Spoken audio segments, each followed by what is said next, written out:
Friends என் பேண்ட்டில் கிறுக்கிட்டாங்க. அது இவங்க தான் ஃப்ரெண்ட்ஸ். பாருங்கள் ஃப்ரெண்ட்ஸ். உணர்ந்துட அவனைய எப்படி பாருங்க, எங்கே போனாலுமே வந்துடுறான். இவன் தான் அந்த இதை பண்ணது, கோடு போட்டது அவனே. செஞ்சிட்டியா? மொத்தமாக செஞ்சிட்டியா?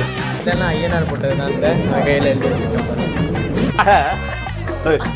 கரெக்டா அப்படி நான் எதிர்பார்க்கல. கலை நயத்தை பாருங்க. இது பேட்மேன் பேட்டு மட்டும் வரடான்னு சொன்னோம். ரொம்ப ஆரம்பிச்சிருக்கான். அது வந்து மன உளைச்சல செத்துட்டியான். இப்போ வந்து உயிரே இல்லை. ஆனால் பாருங்கள், உயிரே இல்லை. ஏய், அவன் செத்துட்டான்டா. உயிர் இருக்கு நிற்கிது. அது விரைச்சி போய் நிற்கிதுடா. அவர் வந்து நீ என்னடா பண்ண? நீ எதுவுமே பண்ணாமல் சோகமாக இருக்க.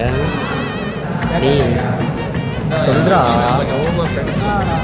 ஏன் புலம்புறதுல எனக்கு போட்டியா? எது யாருறாம எனக்கு புட்டிய புலம்பு வந்துட்டானா? நீ புலம்புவியா? நான் புலம்புறேன் பாரு. ஏய் மச்சான், உனக்கு என்னடா? ஏன்டா மக்கள் முன்னாடி உண்மையை பேச பயப்படுறியா? என்ன வார்த்தைடா சொல்லிட்டேன். 100 பேர் பார்த்துட்டு இருக்காங்களா? லைவ் போட்டுக்காண்டா. டேய் லைவ் லைவ் அந்த பார்த்தல திவார் 300 பேரை வெயிலியடா. அது நம்பர் என்னது? திவார் நம்பரு 300 பேர்கிட்ட கொடுப்போம். அட்டாச் பண்ண வீடியோவில் அட்டாச் பண்ணிக்கிறேன். நான் தூங்கிட்டேன். இப்போதான் எந்திரிச்சு சரி.